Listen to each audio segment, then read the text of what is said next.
I'm all ready. It's Gateway 97.8, Basildon and East Thurrock's brightest sound from the heart of Eastgate. Aston Avery here, and it's all things autism in Essex for May. And exciting times, and joining Anna and I right now here on Gateway 97.8, chatting all things autism, is EastEnders actress and also ambassador for the Anna Kennedy Online charity. Special guest Kacey Ainsworth joins us right now. Kacey, pleasure to be speaking to you today. Hello. What an introduction. Hey, so good to see you, Kacey. Yeah, and you seeing everybody live on Zoom. virtual reality. It won't be long. It won't be long. Yeah, won't be long, of course. Now, Kacey, obviously you've linked up with Anna or something. I've got an exciting bit of feature that's going to be coming up as well. Yes, we are revamping our Take 5 campaign, which I'm a bit rubbish at doing.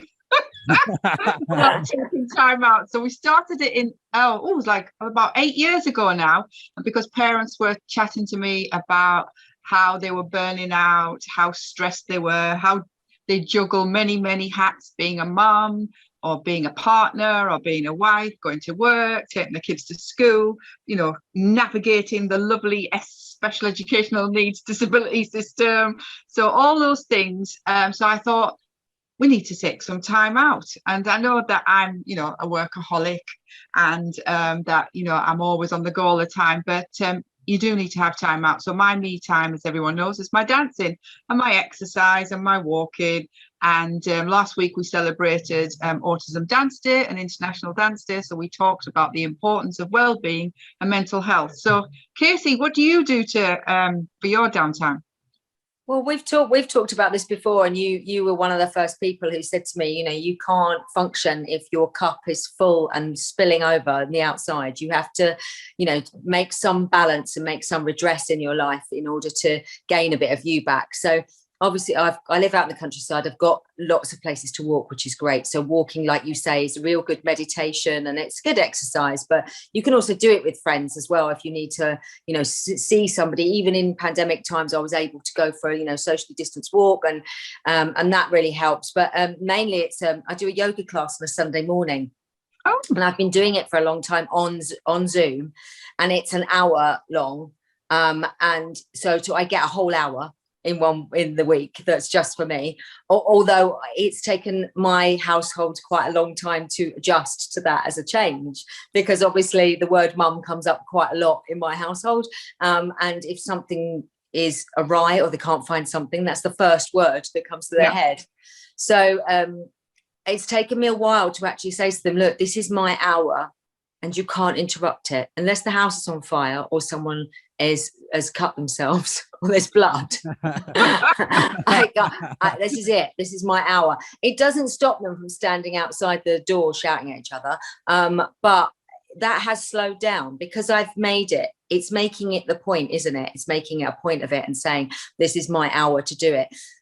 The other one is like Anna's, is just putting on some tunes while I'm making the tea and bopping around in the kitchen. I mean, obviously, sometimes that does lead to you dropping things on the floor. I dropped loads of chili on the floor yesterday, and my poor little dog went straight towards it. And then you're going, no, don't eat the chili. But yeah, a little bop, a little bit of music, any kind of, playlist that anyone's made for you or that you can get off, Spotify or anything else, or listening to radio is great as well. Just anything that will take you out of your headspace you're in. Now, Kacey, you first met Anna at Autism's Got Talent in 2017, seeing some of the amazing talents with people on the autism spectrum there. And Anna announced you as ambassador for the Anna Kennedy Online charity. It was the first time you met Anna as well. And how did you feel about meeting Anna for the very first time, and then also seeing a lot of the performers as well? And I still remember your quote, you want the Greatest Showman jacket. Yeah, that's right. I do. Yeah, because you had that on. I remember you saying you're in it. It was amazing to see the Autism's Got Talent show, and I was just blown away by it. I was blown away by what Alan does anyway, and like you said, she's always on the go, and she's always thinking of the next thing and the next the next campaign, or the next thing we have to talk about, or the next we have to raise money for. So it was incredible to be involved with the charity, because of Anna's drive, and also everyone else then you get to know as the family. So every year you get to see Autism's Got Talent, because I've been every year since, and every year you see the performers grow, you see them change, you see what they've done in a year, and it's such a shame we weren't able to do it this year, but we will be able to do it again. I know the AKL family's getting bigger and bigger, and why we're doing this campaign as well is, and why I wanted to revamp it, is because Juliana Wheat, who we're going to be chatting to a little bit later, she's our Wellbeing Ambassador, and she's an amazing woman, an amazing mum. She's got so much energy and drive, and that's what I loved about her. So she's going to be talking about the power of touch and how therapeutic it is, and obviously because of what's been going on in lockdown, people are missing hugs and all those sort of things that go with it. So I just wanted to read your quote, if you don't mind, Kacey, what you gave for our campaign, which obviously we've launched this week. So you're saying, as lockdown lifts, I find myself feeling anxious about emerging. If I am anxious, how does that feel for the people or other people I live with on the autism spectrum? Just one of the many worries rolling round my head at 2 a.m. And that is before I even get to my own life and work. I find it hard to take time for just myself. However, during lockdown, I started going to a Zoom yoga, which you've just been chatting about, and early on a Sunday morning. And I've told everyone in the house it was this 1 hour a week when I'm not to be disturbed. It's hard to feel yin or yang, or there's World War III erupting outside the door if it does not always work. But after weeks, they will all begin to respect my class, as I was firm in reiterating it was my time. Now, it's not the 5 minutes, it's the whole hour. And many cannot see their way to doing that, but it sets me up for the week in so many ways. And I return to the feeling the practice gives me on that Sunday morning during the week when things feel more chaotic. Even 5 minutes of breathing, eyes closed, checking my body for tension and trying to let go helps me get through the week. You must take time for you and breathe. And I just totally get where you're coming from. Even sometimes, I know this is not very, but even when you go to the loo, they're talking to you through the door, and it's just like, I'm in the loo. It's just like, leave me alone. Well, like everyone else, or lots of people, we got a puppy during lockdown, and now my children are older; they're teenagers. I remember when my son used to come and sit. I'd be on the loo, and he'd be sitting on my lap because he just literally couldn't leave my side. And now I've got a dog, and the dog does the same. So dog comes in and sits. He doesn't sit on my lap, but he sits on the floor waiting for me. And I thought, my children are getting older, and now I've got another one back, another little baby to sort out. So how's things been now that we're easing out of lockdown? And the reason I'm saying this, there's still a lot of anxious people around, parents, individuals are worrying about the lockdown easing, worried because they've got so used to being at home now and going out, and worried about going on transport. So what are your feelings about that, and about easing gently back into work as well for you? Well, I mean, I've been working since September, so I've been filming since then, which has been great and challenging and difficult and all of the other things. But it also has given me time out from being at home.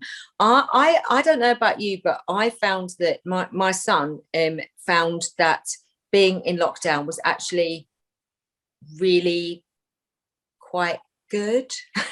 I want to say that because I don't want him to sound like he doesn't like going out, but he lives in the present.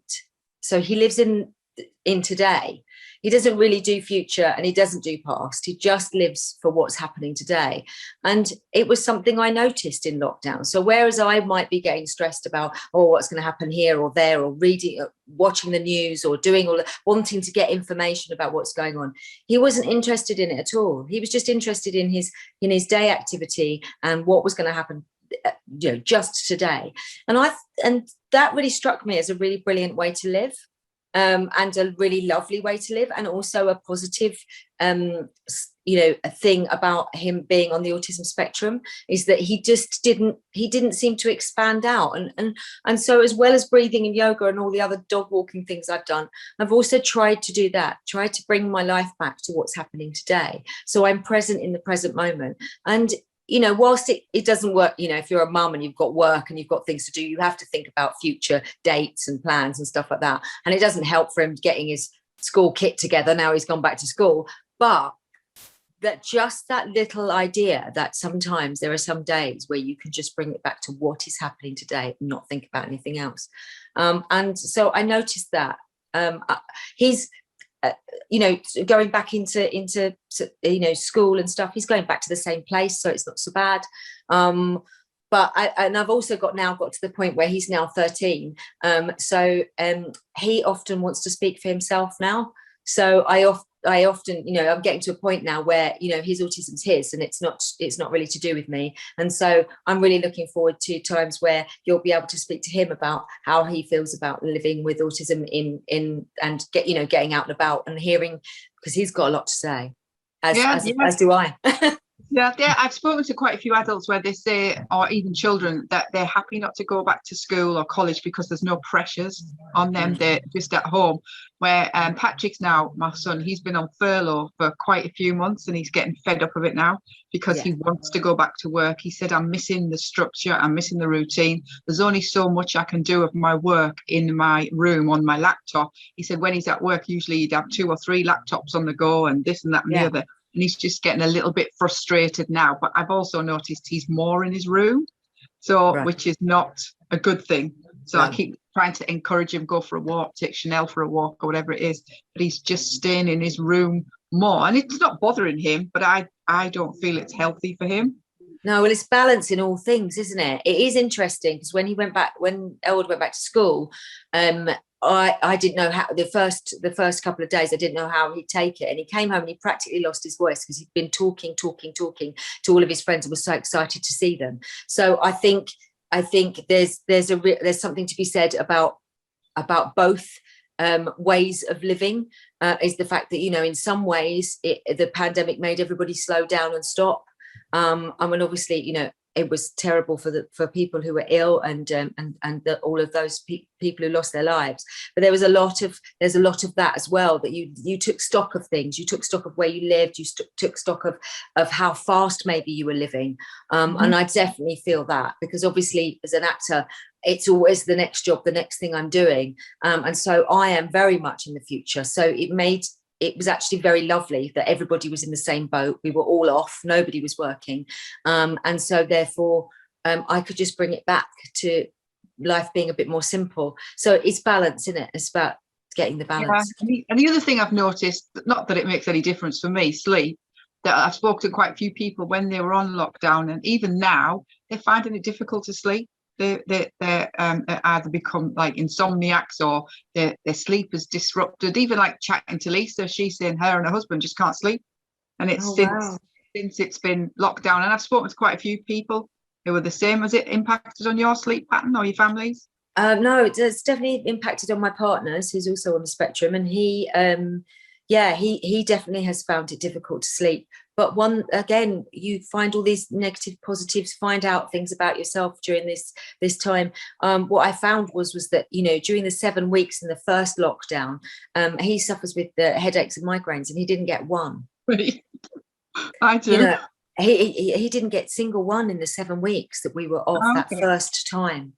And so I said, we have to look at that, of what it is that is in your everyday life that is giving you a headache that you haven't had in this 7 weeks. And it wasn't, it was, I mean, we were doing loads of landscaping, so we were out and working because he can't bear to be indoors. So we were out and doing loads and loads of stuff outside. So it wasn't the fact that, he was able to just relax. There's something. And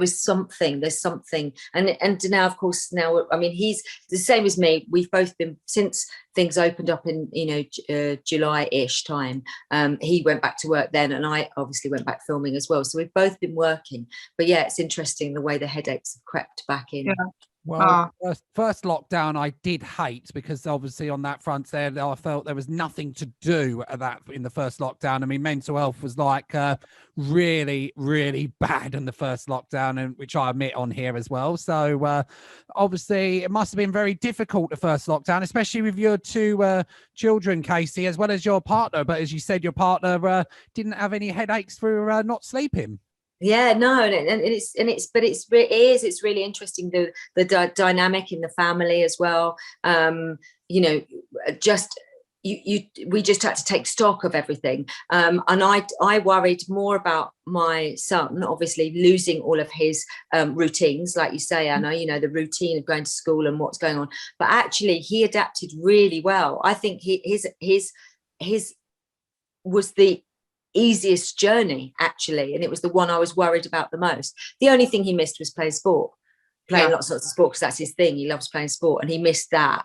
And also, some contact, but not the pressure of being at school all day, every day, and having to conform to all of those and pick up all of those, you know, cues that he'd have to do that. So it was less exhausting for him. And I do wonder whether that maybe was something to do with my partner, is the fact that he didn't have to deal with the public, because he has got a public facing job, and he didn't have to deal with the public. And maybe the stress of just trying to read people and your everyday, maybe that was what gives him headaches at work. You know, we've discussed lots and lots of it, from diet to enough water to not coffee to whatever. And you know, we couldn't pin it down to what it was. But I think that 7 weeks allowed him not to have to communicate too much. Yeah. I know quite a few adults that, you know, because they have to socialize in whatever role it is that they've got, and they have to make themselves do certain things to be able to fit in, that as soon as they get home, they just go to sleep straight away, because they're so exhausted from the whole 8 hours or 10 hours, whatever it is that they've been doing, and they just need to go to sleep. That's exactly my partner. That's exactly what he does. And we always laugh, because he'll just come in and lay on the floor. I mean, it's not like he even goes, "Oh, I'm a bit tired. I'll go to bed." I've come home and he's just lying on the rug in the kitchen, and I'd say, "Well, how long's Dad been asleep?" And they're like, "I don't know, about an hour." And everything's going on around him, but he's so exhausted by the whole experience of his day that he just has to come in like just have a reboot. And he was, you know, he's really good at sleeping, but I've noticed this at various points, and his father's exactly the same. If he goes to a dinner party, he finds those really difficult, because again, that's communication, and you know, you're having to pick up all of those what's going on around the table, and he would just go off and sleep behind the sofa in the middle of because he was exhausted by it. Yeah. My husband's like that when he's been at a tribunal or whatever it is. It's just like there's so many different people that you got to deal with. And then as soon as he comes home, he just goes to sleep half an hour every time. Yeah. And well, but it's great. It's great that they do. And that's something that, you